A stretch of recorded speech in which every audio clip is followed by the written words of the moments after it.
साबिक़ा रुकन assembly Hasanabad we Satish Kumar ने आज कहा कि आने वाले मुकामी इंतखाबात में रियासत में भारत राष्ट्रीय समिति की शानदार कामयाबी के इम्कानात काफ़ी रोशन देखे जा रहे हैं।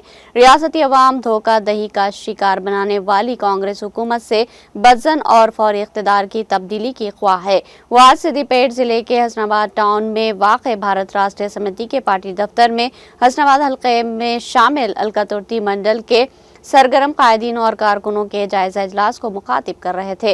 उन्होंने पार्टी कायदीन और कारकुनों पर जोर दिया कि वो ग्राम पंचायत, मंडल और जिला परिषद इंतखाबात में बीआरएस उम्मीदवारों को कामयाब बनाने के लिए सख्त जद्दोजहद करे। समाज के तमाम तबकात रियासती हुकूमत से बेजार है, जिससे पार्टी को काफी फायदा पहुंच सकता है।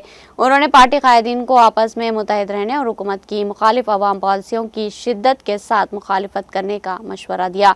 वी सतीश कुमार ने मजीद कहा कि हल्के की अवाम बिला लिहाज मजहब व मिल्लत जिनसे वो मुसलसिल राब्ते में है। हसनाबाद हल्के के तमाम मंडलों में अपनी मियाद के दौरान उन्होंने काफ़ी तरक्याती काम अंजाम दिए, जो मौजूदा पंचायत इंतखाबात में पार्टी के उम्मीदवारों की कामयाबी के ज़ामिन होंगे।